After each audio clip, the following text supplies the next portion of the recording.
वसलामुन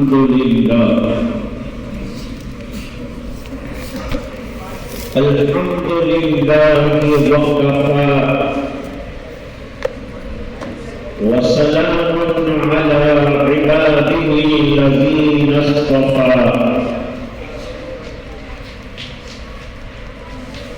खुसूसन अला अफ़ज़लिहिम व ख़ातमिन नबिय्यीन मुहम्मदिल अमीन व अला आलिहि व सहबिहि अजमईन।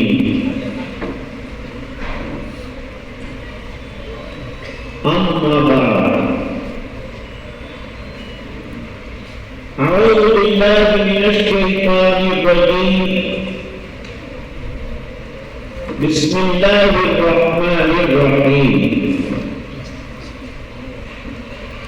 या अय्युहल्लज़ीना आमनू क़ू अन्फुसकुम व अहलीकुम नारा वक़ूदुहा अन्नासु वल हिजारा।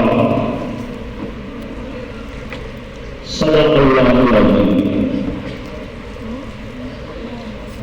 वक़ाल नबी सल्लल्लाहु अलैहि वसल्लम अला कुल्लुकुम राइन व कुल्लुकुम मस्ऊलुन अन रइयतिही औ कमा क़ाल अलैहि सलातु व तस्लीम। व सदक़ रसूलुहुन नबियुल उम्मियुल करीम। अल्लाहुम्मा सल्लि अला सय्यिदिना मुहम्मद व अला आलि सय्यिदिना मुहम्मदिन व बारिक व सल्लिम।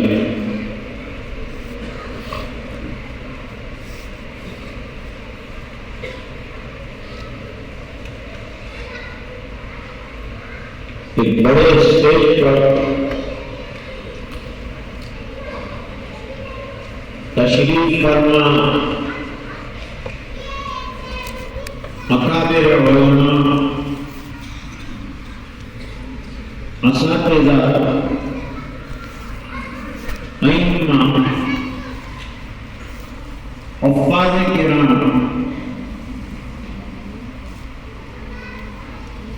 और मजमे में तशरीफ फरमा उलमा और हाज़िरीन मजलिस।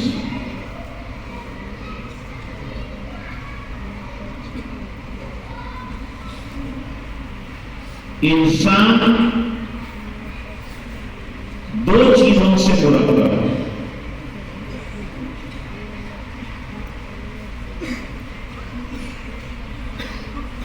एक का नाम जिस्म है, दूसरे का नाम रूह।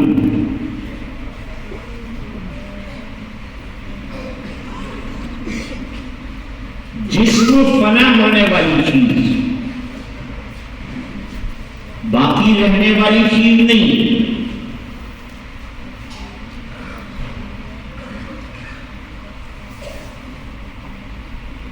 एक दिन दुनिया से चले जाना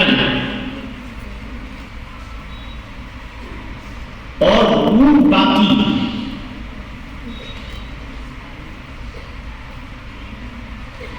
रूह जो है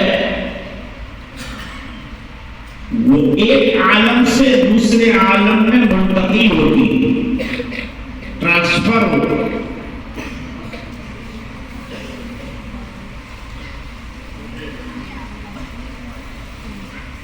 ये नुक्ता मैंने सीखा बुल हसन से। ये नुक्ता मैंने सीखा बुल हसन से कि रूह मरती नहीं, मरवे बदन से। अबुल हसन से मुराद अबुल हसन अशअरी रहमतुल्लाह।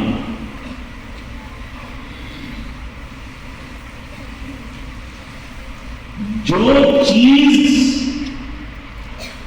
जितने टाइम के लिए और जितनी मुद्दत के लिए पैदा की गई है उसके लिए उतनी मेहनत और बका के लिए उतनी जुद्दोजहद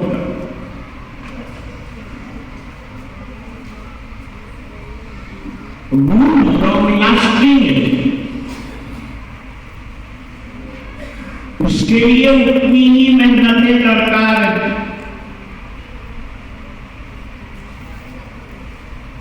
जिस्म की ग़िज़ा अलग है, रूह की ग़िज़ा अलग है।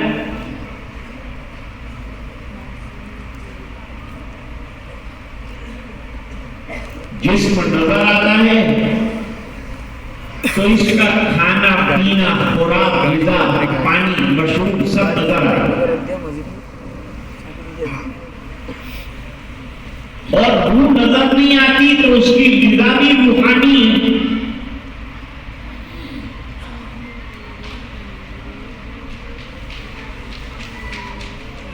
जब ये मालूम हुआ कि रूह ट्रांसफर हो तो दूसरे आलम में भी उसको बका के लिए कुछ दरकार है। वो रूहानी ग़िज़ा दीन है, इल्म है।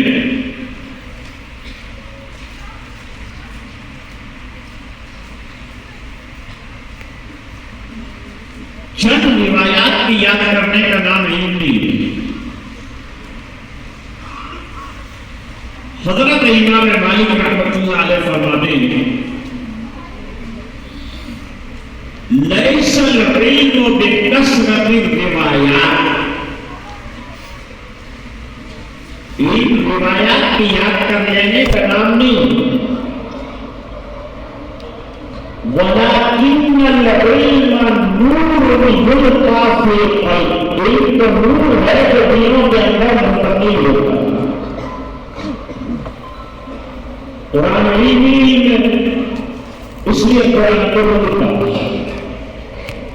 फमा क़द जाअकुम मिनल्लाहि नूरुन व किताबुम मुबीन।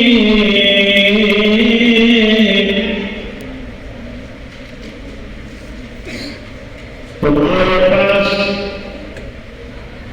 अल्लाह की तरफ से नूर आया और किताबे मुबीन आई, दोनों से मुराद कुरान।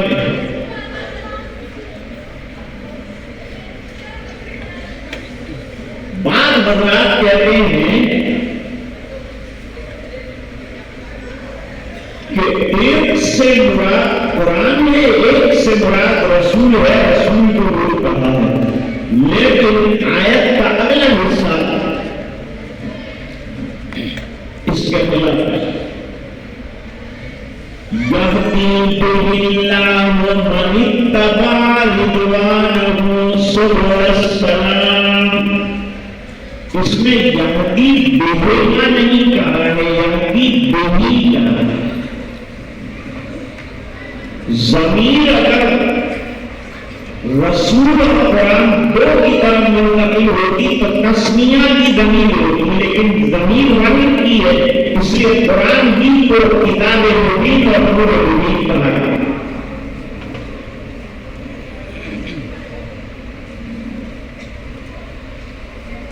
और कब्र में इसी नूर की जरूरत है और बरज़ख में इसी नूर की जरूरत है और आखिरत में इसी नूर से और रोशनी से आदमी आगे चलेगा। ये तम्हीद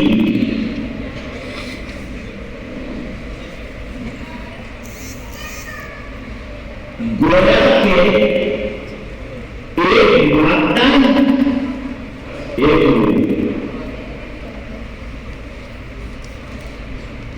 मादा जिसको अंग्रेजी में मटीरियल कहते हैं, मादा नजर आता है, उसमें कोई मेहनत करते हैं तो नतीजा नजर आता है, और नूर पर काम करने का नतीजा आखिरत में नजर आता है। इसलिए लोग मटीरियल पर मेहनत करते हैं, रूहानियत पर मेहनत नहीं करते हैं, क्यों नजर नहीं आता।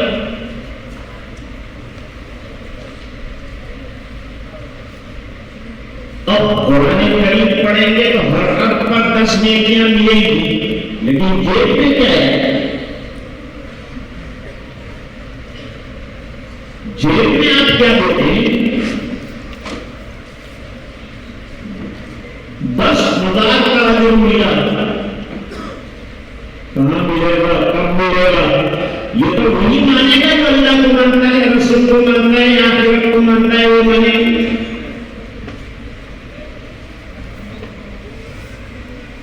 भाई अगर इमाम ने मेहनत की, 1 महीना काम किया तो 1 महीने के एंड के ऊपर हमको सैलरी मिल जाती है, भाई हमने काम किया, हमारी सैलरी हमारे सामने आ गई। लेकिन रूहानी दुनिया में मेहनत करने पर वहां मिलने वाला जैसा 1 महीने का काम करने के बाद आपको उजरत मिलती है, इस तरह दुनिया की पूरी जिंदगी मेहनत करेंगे तो आखिर में अल्लाह ताला दर्जात अता फरमाएंगे और वो असल में है और ये आदमी। लेकिन आज का दौर मटीरियलिज्म का दौर है, इसलिए हम लोग मानवी तरक्की के लिए हमारे बच्चों को वक्त करते हैं और मदरसे में तवज्जो नहीं देते। मैं ये नहीं कहता कि हमको एजुकेशन नहीं लेना चाहिए, इस देश में हमें रहना है तो हमें एजुकेशन भी लेना पड़ेगा, वक्त की जरूरत है, वक्त का तकाजा है। पढ़िए भी, ग्रेजुएशन भी कीजिए, हिंदुस्तान का अच्छा नागरिक बनकर यहां मुल्क की और मिल्लत की खिदमत कीजिए। लेकिन एक बात याद रखो, डिग्री चलेगी कब्र तक, नौकरी चलेगी कब्र तक और कुरान चलेगा जन्नत तक। मोमिन तो जन्नत की तलाश में है, तो जन्नत वैसे तो नहीं मिल जाएगी। जैसे दुनिया में मेहनत के बगैर कुछ नहीं मिलता, इस तरह आखिरत के लिए भी मेहनतें दरकार हैं और मेहनतों पर अल्लाह ताला वहां देते।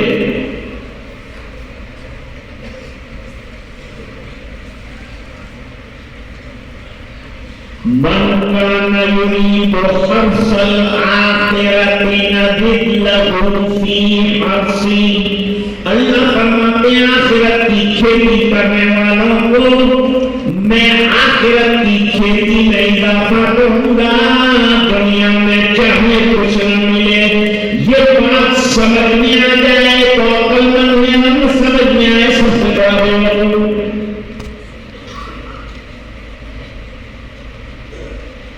क्या हम लोग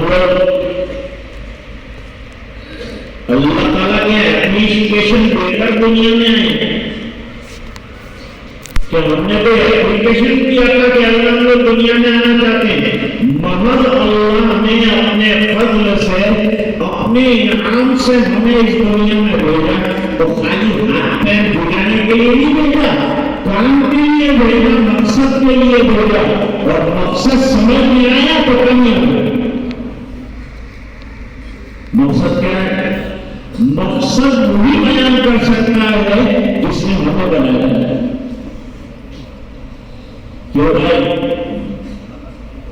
एक कंपनी ने मशीन बनाई, आप लाख समझना चाहे वो मशीन को नहीं समझेंगे, लेकिन यही मशीन की बनाने वाली कंपनी अंदर कागज रखती है और बताती है कि किस किस तरह से इसका इस्तेमाल होता है।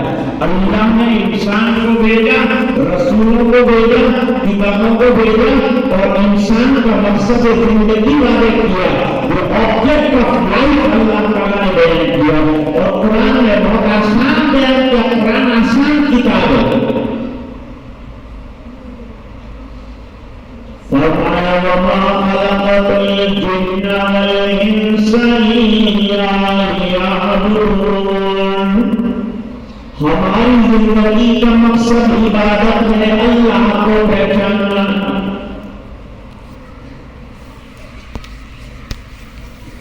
अब दुनिया पेशाब में क्या है वो चेक करती है, पाखाने में क्या है वो चेक करती है, ब्लड में क्या है वो निकालती है, लेकिन खुद क्यों है इसकी तहकीक नहीं।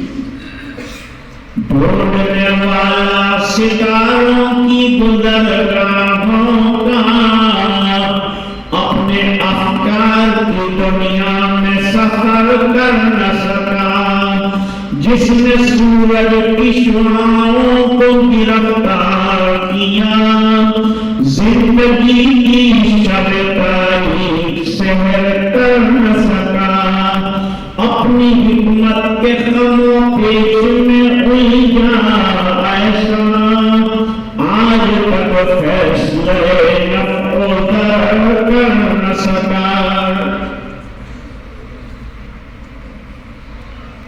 पूरी दुनिया को फायदे बताते हैं, ये शेयर खरीदो तो ये फायदा है, फलां बिजनेस करो तो ये फायदा है, फलां काम करो तो ये प्रॉफिट है, लेकिन कोई ये बताए कि जिंदगी किस मकसद में खर्च करे तो जन्नत मिलेगी, ये बताते हैं,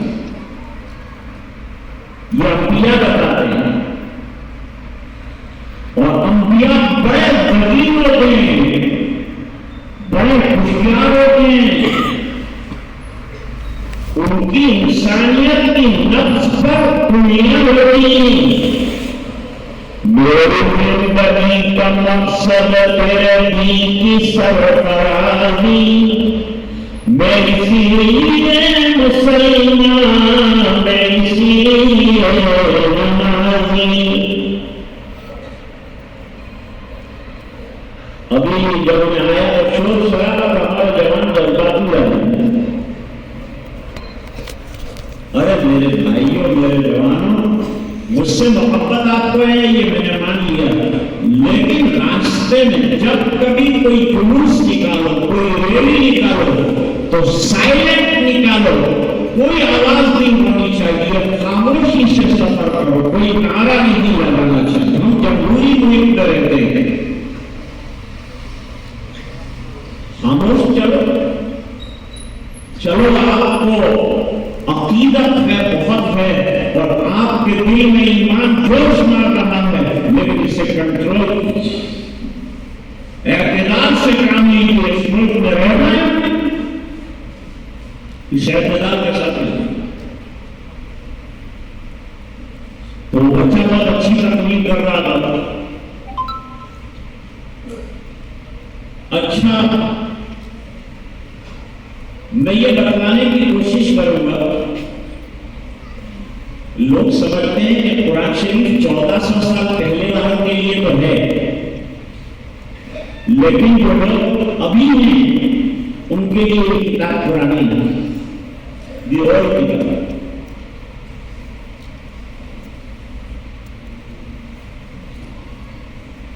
इतने लोगों ने, मैं दावा कर रहा हूं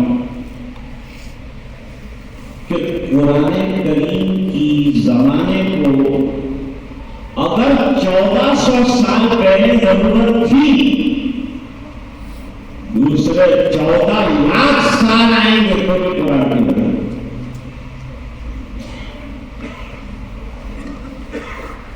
क्या हम समझते हैं कि एटम बम बनाने से दुनिया बच जाएगी? वो तो हलाकत का सबब है। कुरान अखलाक सिखाता है, दुनिया में शांति एटम बम से नहीं आ सकती, अखलाक से आई। वो अखलाक का सबब कुरान उस जमाने में भी पढ़ा था, आज भी पढ़ा था। क्या नहीं जरूरत कुरान करीम की जरूरत आती, अब उसको साइंटिफिक एतबार से मैं साबित कर रहा हूं।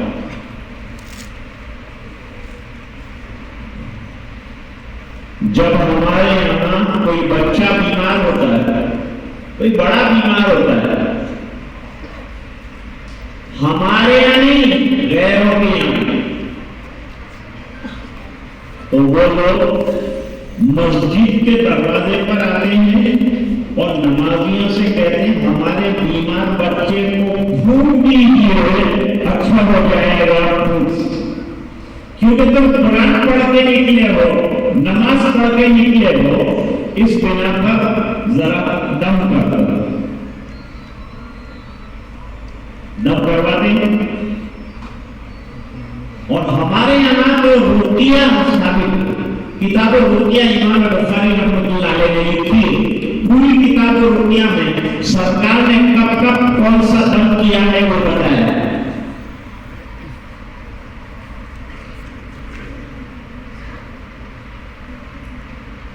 दम करना साबित नहीं है, गैर साबित चीज नहीं है। जो आज के पढ़े लिखे लोग हैं वो समझते हैं कि भाई ये रुकिया से क्या होगा, ये रुकिया से बहुत कुछ हो सकता है। आज साइंस वाले कह रहे हैं कि रुकिया से होता है। आजकल इलाज जो है लेजर से किया जाता है। लेजर किसको कहते हैं? किरणें आती है, खास किस्म का पावर आता है, खास किस्म की लाइट आती है, उसके वजह से ऑपरेशन भी किया जाता है और इलाज भी किया।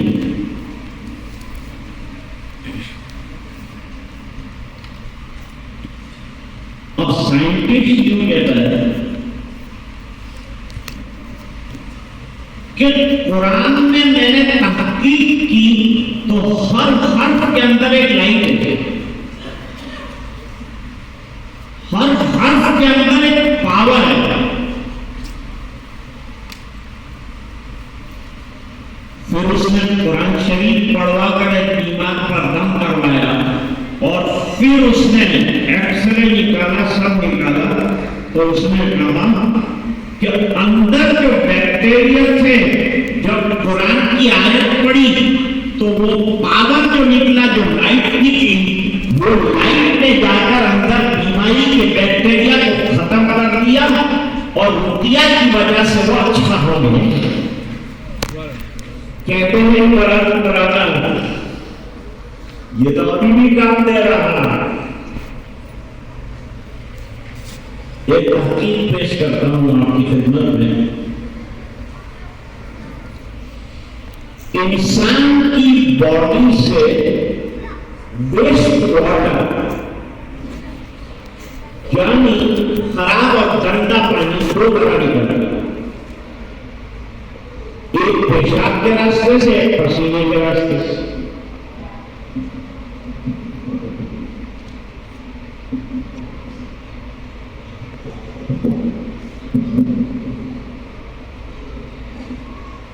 दो तरह निकलता है, लेकिन साइंसदानों की राय यह है कि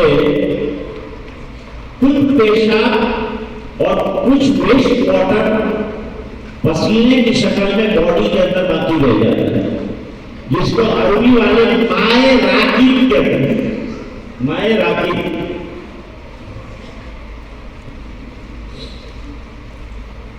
अब वो साइंसदान जो है वो आजकल अहादीस पर रिसर्च कर रहे हैं, तो उन्होंने हदीस में पढ़ा कि हुजूर सल्लल्लाहु अलैहि वसल्लम ने फरमाया हर महीने के अय्याम 20 के रोजे रखा करो, चांद के एतबार से 13वां, 14वां और 15वां दिन जो है अय्याम 20 के।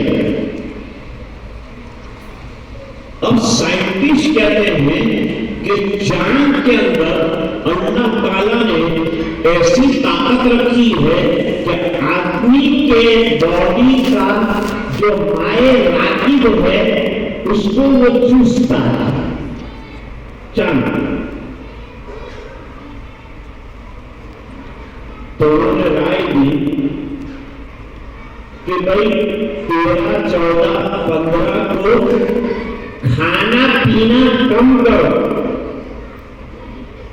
फिर नीचे लिखता है कि मैं सोच रहा था कि नबी ने ये क्यों फरमाया कि 13, 14, 15 को रोजा रखो मतलब इस दुनिया पर के चांद रोशन होता है और इंसान की बॉडी का माए राकेट खींचता है, तो रोजा होगा तो जितना जायद पानी होगा वो तमाम वो जो है खींच लेगा और आदमी सेहतमंद हो जाएगा। ये बात 1400 साल पहले मेरे नबी ने फरमाई, वो बात आज जो है साइंसदान कह रहा है। तो किताब सुन्नत और दीन पुराना कहां हुआ? चलो एक सिंपल एग्जांपल ले लेते हैं। सिंपल एग्जांपल ये है कि कुरान करीम के हर लफ्ज में एक तासीर, चाहे वो तासीर हमें समझ में आए ना आए। जैसे डॉक्टर की गोलियां मुझे समझ में नहीं आती, उसने कहा सुबह में लाल लेना, दोपहर को पीली लेना, शाम को नीली लेना। अब अगर आप ये पूछे कि ये 3 अलग अलग कलर की 3 टाइम में क्यों लेना है, तो आपका हाथ पकड़ के अपने दवाई खाने से बाहर निकालेगा कि तेरा काम दवा पीना, मेरा काम दवा देना, तू कौन होता है ये सब पूछने वाला? करेगा नहीं, क्योंकि तुम मरीज है, मैं तबीब हूं। तबीब अपना काम करेगा, मरीज अपना काम करेगा। हाँ, तू डॉक्टर होता तो मैं तुझे बताता, बोला तो सब मालूम, बोला तो डॉक्टर। अभी मेरी मुलाकात कर रही हो तो मौलाना से कहते डॉक्टर भी है और आलिम भी। मैंने कहा रूहानी तबीब भी है, जिस्मानी तबीब भी।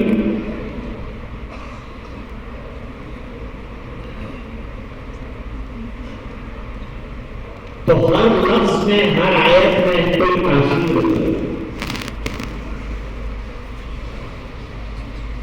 एक बादशाह बीमार हो गया,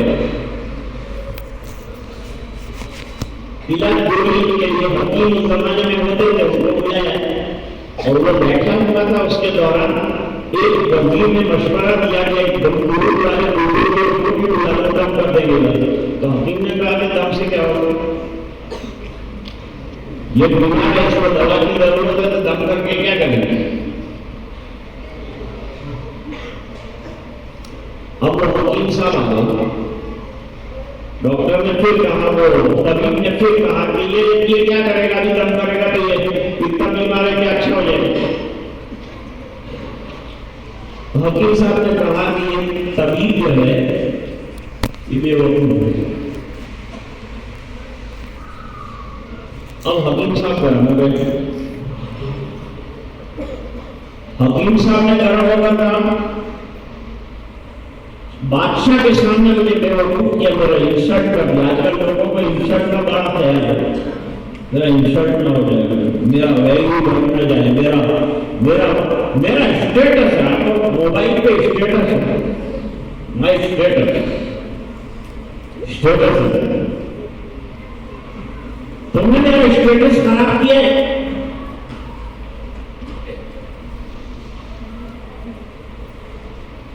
मौलाना ने कहा, जो आए थे दूर करने, उन्होंने सॉरी कहा कि तबीब साहब माफ करना, मेरी गलती हो गई, स्लिप ऑफ टंग हो गया, मेरी जबान से ऐसा लफ्ज निकल गया, आई एम वेरी सॉरी।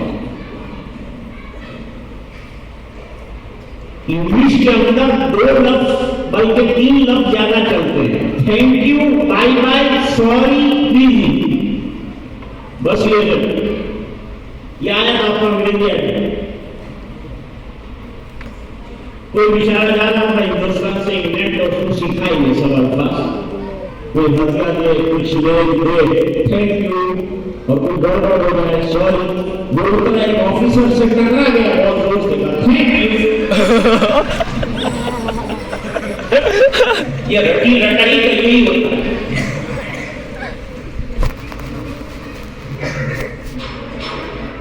अब हकीम साहब बहुत ठंडे पड़ गए हैं कि अपनी बात नहीं, आपसे भूल हो गई, कोई बात नहीं, मैंने माफ कर दिया, कोई बात। अब आमिर साहब जो थे उन्होंने कहा कि तबीब साहब एक बात बताइए, मैंने क्या आपको गाली दी? एक घटना घटिया लफ्ज है बेवकूफ। वो मैंने आपको कहा, इससे आप हकीकत में तो बेवकूफ हुए, खाली एक नाम आया कि बेवकूफ।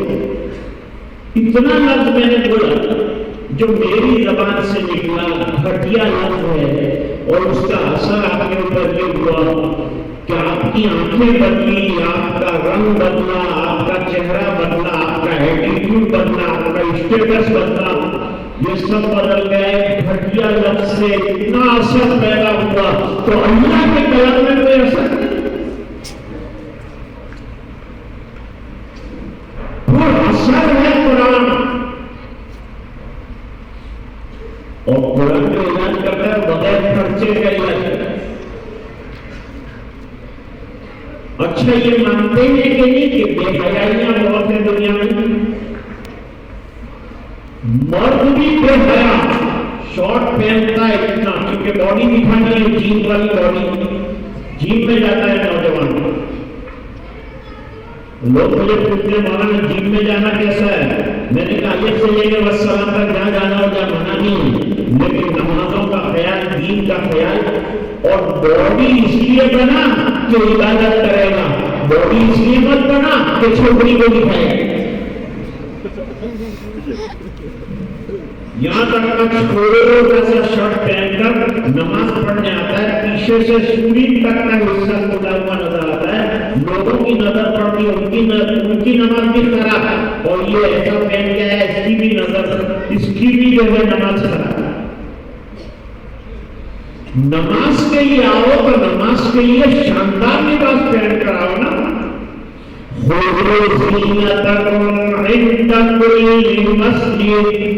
जब नमाज के लिए आओ तो अच्छा और शानदार बेहतरीन लिबास पहन कर आओ, ऐसे शॉर्ट शर्ट वगैरह,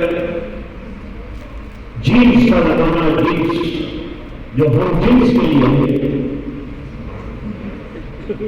जीन्स मेरे यहाँ एक आदमी आया था, इसके जीन्स में यहाँ धागे निकले हैं, वहां फटा हुआ है, यहाँ फटा हुआ है। तो मेरा एक पोता है छोटा सा 2.5 साल का, उसने कहा दादा जान बहुत गरीब आदमी आया है, इसको कुछ पैजामा दे दो, फटा हुआ पैजामा।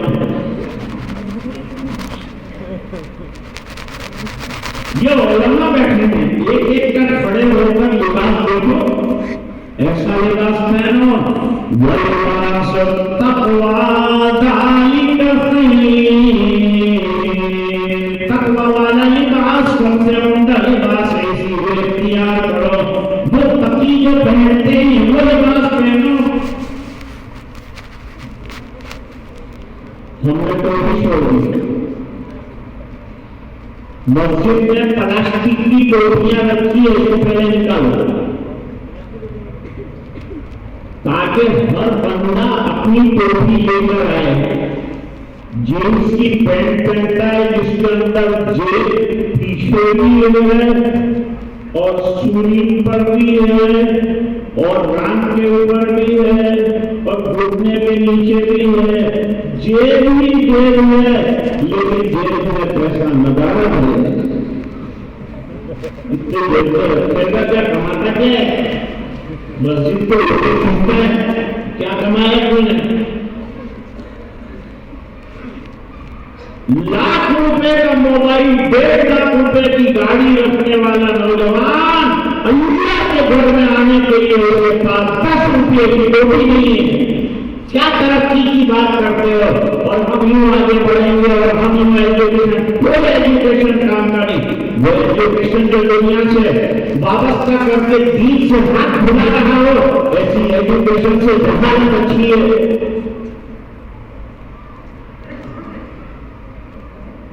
तो मर्दों की बेहयाई की बात कही, तो फिर औरतों का बेहयाई का मसला कहां से कहां तक पहुंचा है? अब दुनिया ने औरतों को बेहया बताया, उनका पर्दा छीन लिया, उनकी इज्जत छीन ली, उनको बताए ऊंचा बना दिया, उनको बाजार का सामान बना दिया, और उसके बाद उसको दिया क्या? बदमाशों ने अपनी खतरनाक निगाहों से उन्हें छल किया, उनकी हया को लूट लिया, उनकी इज्जतों को बर्बाद करके रख दिया। और एक मुसलमान का फरीजा यह है कि अपनी बहन की इज्जत का ख्याल रखे। एक पड़ोसी का काम यह है कि पड़ोसी मौजूद न हो तो बड़े घर की हिफाजत और उसकी इस्मत और उसकी पाक दामनी का ख्याल रखे। ये मोमिन का फरीजा, ये इंसानियत का काम है। ये है अखलाक जो आका इनामदार ने सिखाए। हदीस में हाकिम की बेटी आई, अरे मेरा बाप बहुत सफी था।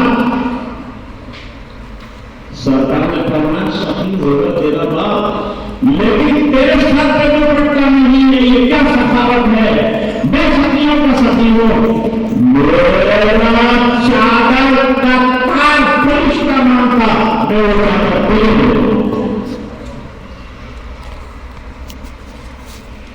अजीब लोग पूछते हैं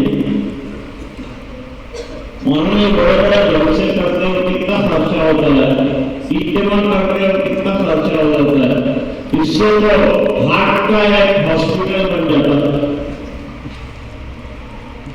एक हार्ट का हॉस्पिटल बन जाता, 2 हॉस्पिटल बन जाते, आपने लाखों रुपया इसके अंदर खर्च कर दिया। तो हजरत मौलाना मोहम्मद रजा बालपुरी रहमतुल्लाह अलैह ने फरमाया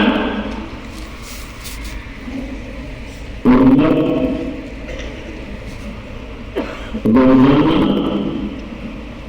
चेहरे से सुन्नत को हटाने के लिए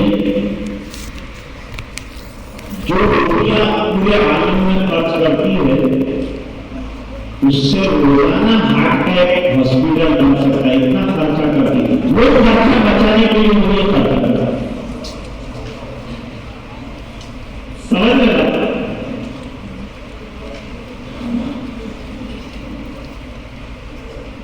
खर्च क्यों करते हैं? और उम्मत दाढ़ियों के निकालने का रोलर, साबुन और शैम्पू, ये तमाम चीजें इस्तेमाल करती, उस पर जितना बड़ा खर्च रोजाना उम्मत का होता है, वो खर्चा बचाने के लिए हम सामने मतलब तो हजारों दिल की अस्पताल बन जाए। ये इस्लाम का सिंपल तरीका खर्चा नहीं।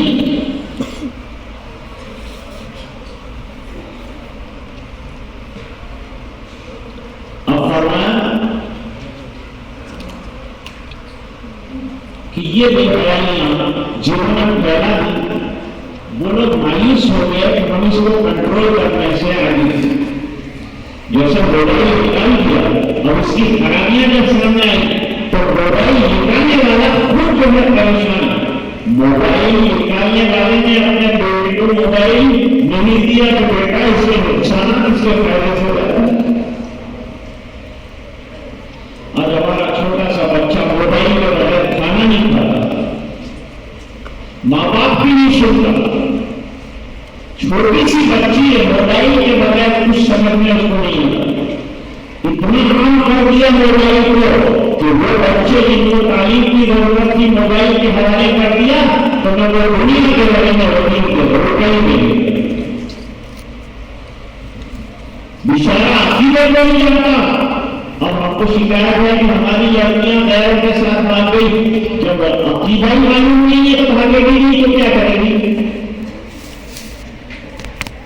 अब दुनिया का फलसफी क्या कहता है? भाई क्या मजहब मजहब मजहब, हमेशा मजहब को क्या करोगे? मजहब नहीं तो कुछ नहीं। और लोग समझते हैं ये इतने मदरसे, यहाँ मदरसा वहाँ मदरसा वहाँ मदरसा। अरे भाई इतने मदरसों को क्या करोगे? दवाखाने लाखों की तादाद में है, बेड खाली पड़े हैं, कैसे दवाखाने खोलते हो? लगभग जैसे बीमार पड़ गए तो दवाखानों की जरूरत है, इस तरह हमारा ईमान बचाने के लिए मदरसों की जरूरत है, मकाबिर की जरूरत है। मदरसा ही होगा तो बच्चा हमारा मोमिन नहीं रहेगा और ये देश भी, ये देश की बता मदरसे से है।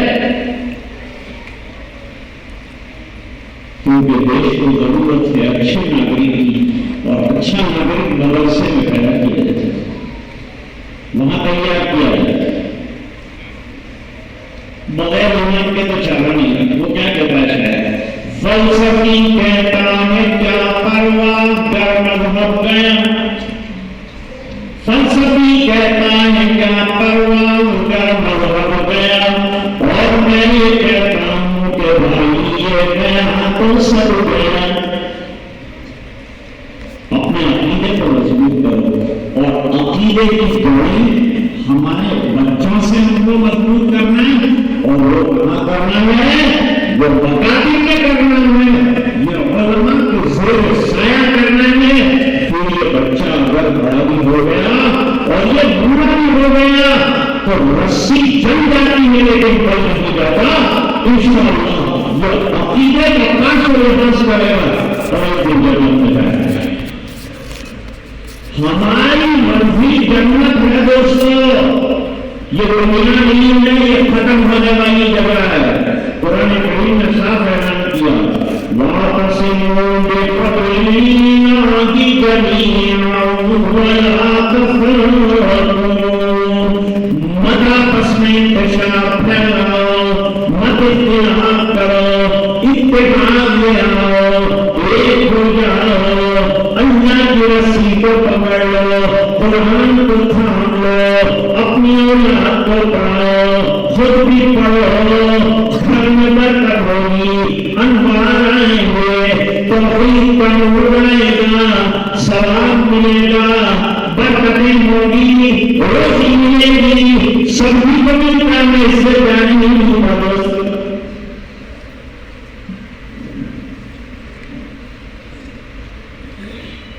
कुरान करीम ने जो the problems which create in this world,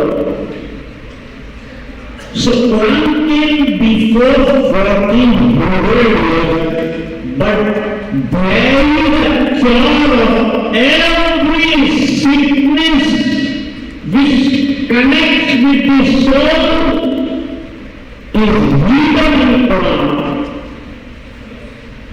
रूहानी या जिस्मानी अमराज के जो इलाज हैं वो कुरान करीम में मस्तूर हैं और महफूज।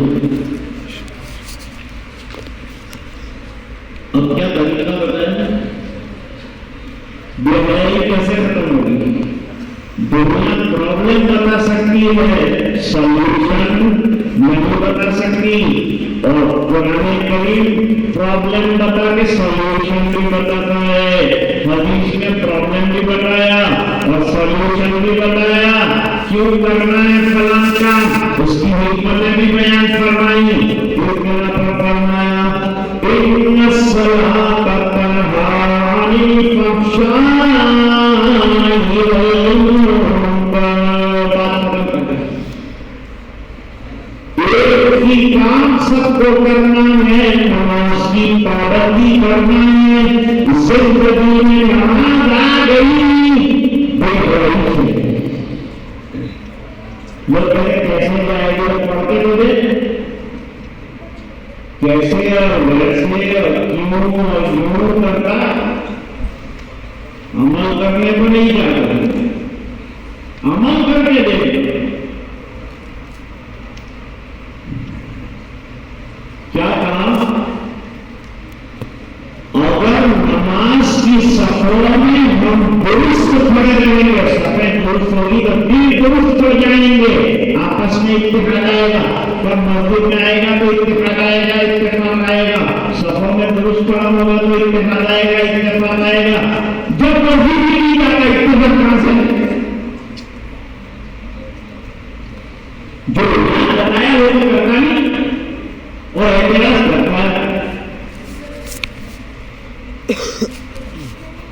एतराज क्या किया, मौलाना अगर किसी जगह 6 महीने का दिन हो तो नमाज कैसे पढ़ेंगे, तो मौलाना का तेरे को जानेगा क्या को सवाल करता है। जो अभी करंट सिचुएशन है, करंट प्रॉब्लम है, उसको सॉल्व करके तू वहां जाएगा, अभी तो बेकार माध्यम सवाल करते साहब ने पूछा कि हजरत जिब्रील अलैहिस्सलाम पहले वही लाया करते थे, अब हुजूर दुनिया से तशरीफ ले गए, वही का सिलसिला खत्म हो गया, अभी क्या करेंगे? तो मौलाना साहब ने मेरे पास लेकर पड़ा जिब्रील का किलोमीटर में बता आएगा तो जरूर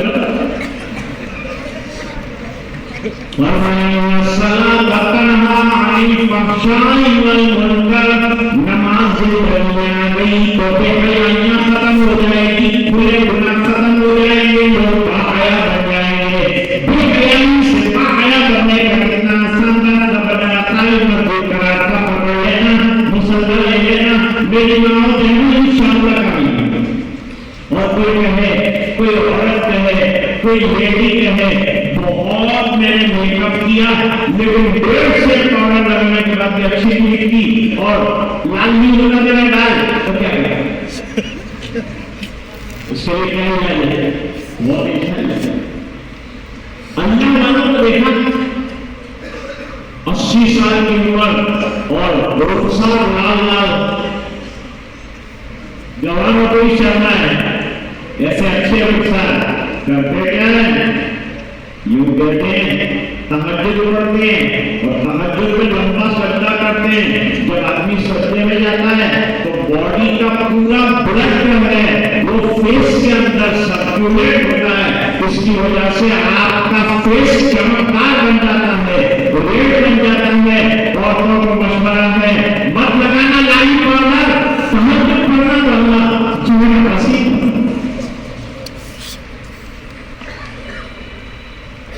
तो बात में ये कह रहा था कि हम क्या करें? लोग सवाल करते हैं, मौलाना लोग कहते हैं दर्शन में हो, डॉक्टर साहब कहते हैं इसको डॉक्टर बनाओ, वो कहता है इसको एजुकेशन में लगाओ। भाई हमारे बच्चों में दोनों टैलेंट है, हमारे बच्चे को हाफिज भी बनाना है और साथ साथ उसे एजुकेशन भी गेन कराना है, वो भी एक्वायर करना है। वो की जरूरत के एतबार से करके बैठ जाओ और दीन that is long lasting forever, so we have to take मेहनत and sacrifice for this long time। हमको लंबे टाइम तक चलाने के लिए लंबी मेहनत दरकार है, इसलिए हमारा बच्चा हमारे बाद मुसलमान रहे इसकी जिम्मेदारी हमारी है। और बचपन में उसे मदरसे भेजना पड़ेगा, मकतब भेजना पड़ेगा, घर का माहौल बनाना पड़ेगा।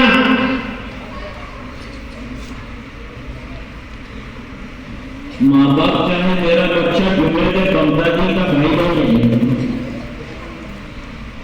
और माँ बाप नमाज नहीं पढ़ रहे, रोजा नहीं रख रहे, तिलावत नहीं कर रहे, घर में VCR, टीवी ये तमाम चीजें रखी है, कहां से बच्चा जुमे बगदादी कर सकता? देखो एक मिसाल पर आपकी बात अभी मैं खत्म करता हूं। जब मकान बनाते हैं लोग तो मकान में सबसे ऊपर जो है पानी का टैंक है, क्योंकि पूरे घर में पानी वहां से सप्लाई होता है। और आपने वहां टैंक लगाया, वहां से पाइप खींचे, फिर बाथरूम में, टॉयलेट में, किचन में, जहां जहां आपको जरूरत हुई आपने पानी जो है उसको ट्रांसफर किया है।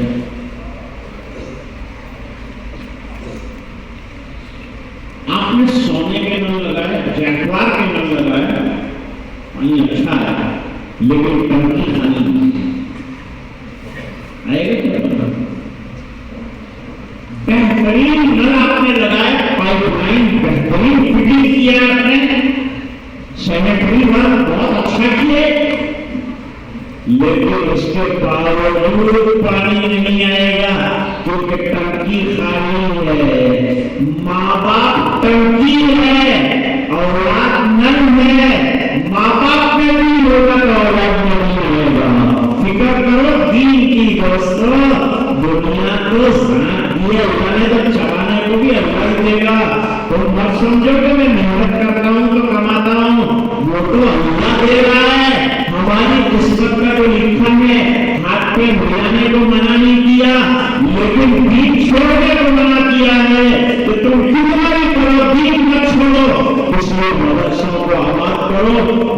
तारीख को आबाद करो, बच्चों को बेहतरीन अकीदों की तालीम दो, घर का माहौल दीनी बनाओ, ईमानी बनाओ।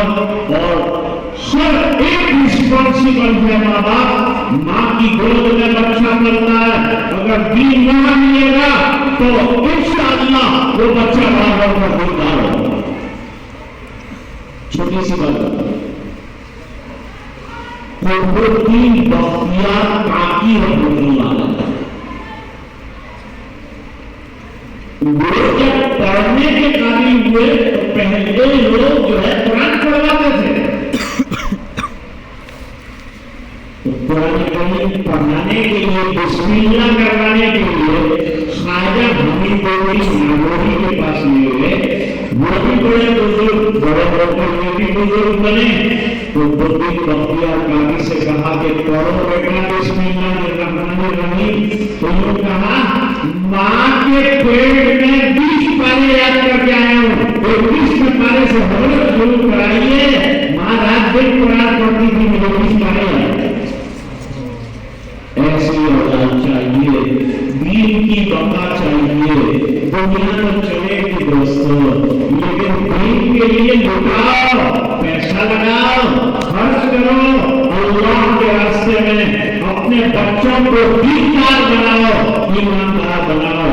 डॉक्टर बने प्रॉब्लम नहीं, और लॉयर बने कोई हर्ज नहीं, और इंजीनियर बने कोई हर्ज नहीं, साइंसदान बने कोई बात नहीं, लेकिन बेहतरीन मुसलमान न बने तो बड़ा प्रॉब्लम है। तो सब लोग एक बेहतरीन मुसलमान बनाना है। मैं आज के 3 तलबाए अजीज को जिन्होंने फिर से कुरान करीम की शहादत नसीब की, मुबारकबाद दीजिए। और इन्हें तल्कीन करता हूँ कि कुरान गौर करने से बाकी रहता है, और अगर गौर न किया तो कुरान जितनी जल्दी आता है उतनी जल्दी जाएगी। इसलिए इस नेमत की कदर करें। असातिज़ा को मुबारकबाद देता हूँ। हमारे हसन मुफ्ती साहब रात और दिन लगे हुए हैं, पूरी मेहनत कर रहे हैं। इसके अलावा स्टेज पर मैं कितने लोगों को तारुफ कराया गया कि भाई ये इदारे के जिम्मेदार, वो इदारे के जिम्मेदार, वो इदारे के जिम्मेदार, जो मेरे हजरात तशरीफ लाए और इदारे चला रहे हैं, अल्लाह को मदीन अता फरमाए, उनको ताकतें अता फरमाए, उनको कुव्वतें अता फरमाए, इस्तिकामत अता फरमाए। और जो हजरात इन इदारों को मदद करते हैं, अल्लाह दुनिया और आखिरत में उनकी मदद फरमाए, बेहतरीन कदरों से मालामाल फरमाए। हज़रत मौलाना यूसुफ साहब ने तारुफ में ज़्यादा से कामयाबी में से तारुफ का आगे भी नहीं, लेकिन हज़रत ने क्या क्या कहा, इतना समझो कि जैसे मदरसे में तालिबे इल्म होता है, ऐसा मैं तालिबे इल्म हूँ। तो मैंने जो आपको सुनाया वो तालिबे इल्म ना तौर पर जो बुजुर्गों से सुना था, वो आपकी खिदमत में सबक पेश कर दिया। और इतने उलमा हैं, कोई बात बुरी हो तो मुझे इत्तला दी जाए, सही हो तो अपने अमल की तौफीक हो। बात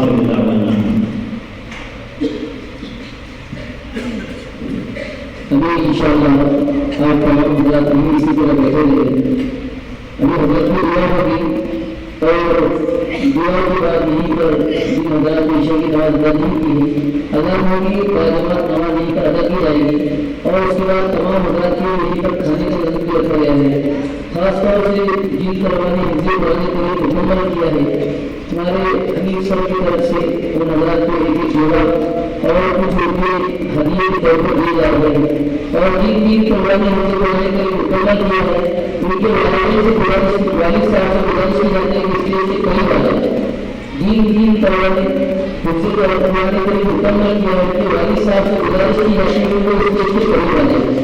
दूसरी बात यह है कि दुआ के बाद में उलमा तमाम का खाना ऊपर रहेगा, तमाम उलमा अइम्मा हुक्म का खाना ऊपर रहेगा। और इंशाअल्लाह जल्द तस्दीक में आए, जल्द काजी साहब के साथ मुलाकात करें और सुना दिया जाएगी।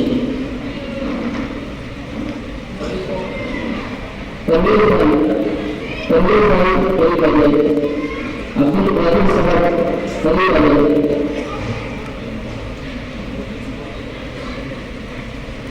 और मजीद ये कि दुआ के बाद में हजरत सलाम करेंगे, आप जोर से सलाम का जवाब देंगे। हजरत काफी सफर दूर सफर से थक करके हमारी दावत पर निकल कर आए, हमारे लिए स्वागत की बात है। हमारी दावत को सबसे बड़ी उनकी सबसे बड़ा अभियान ये है कि हम आफियत के साथ में उनको रुखसत करें, केवल तो मुसाफा कर करके उनको थका दें। बस आपको सलाम किया जाएगा, आप उनको सलाम का जवाब देंगे।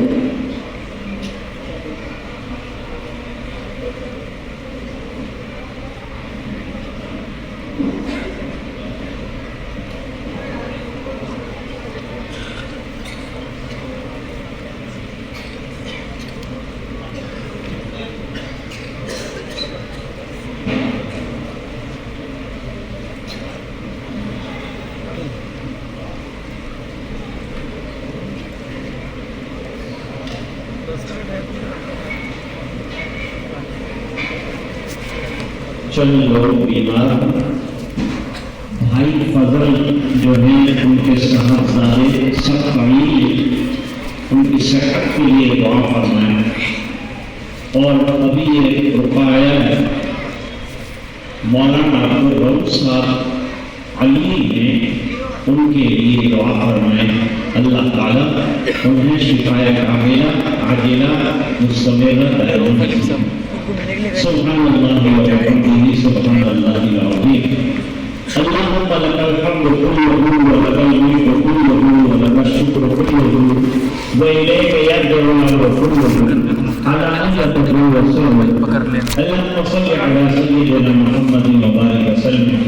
रब्बना आतिना फिद दुनिया हसना व फिल आखिरति हसनतन व क़िना अज़ाबन्नार व अदखिलना अल-जन्नता मअल अबरार या अज़ीज़ या गफ़्फ़ार।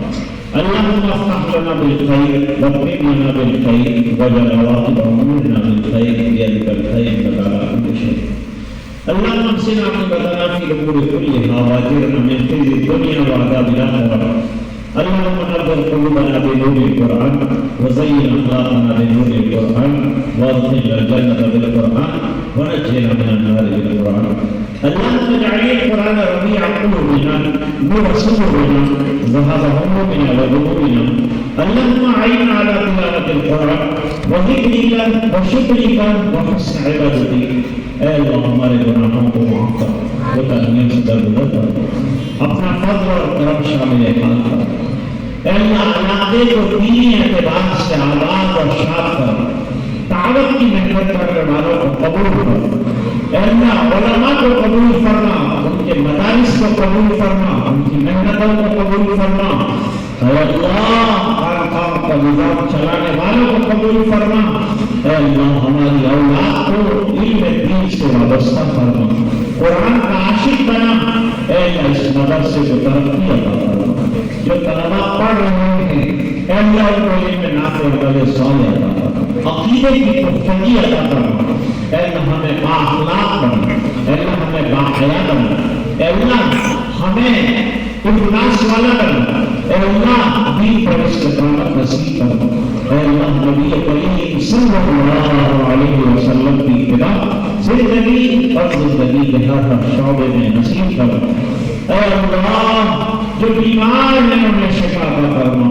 ऐ अल्लाह हम सबके जान माल इज्जत आबरू ईमान की हिफाजत फरमा। ऐ इलाहुल आलमीन मदारिस की, मसाजिद की, खानकाहों की, मराकिज़ दीनिया की, कब्रिस्तानों की, औकात की, ज़मीनों की हिफाजत करो। ऐ इलाहुल आलमीन नौजवानों को दीनी जज्बा अता फरमा, मस्जिदों का पाबंद बना, तेरे घर की तरफ रुख करने वाला बना। ऐ अल्लाह अपनी रज़ा हमें नसीब फरमा। ऐ अल्लाह दीन का मकसद तो ये है कि तू राज़ी हो जाए, तू राज़ी हो तो दीन और दुनिया दोनों हासिल हो जाए। ऐ इलाहुल आलमीन अपनी खुशनुदी हमें अता फरमा। ऐ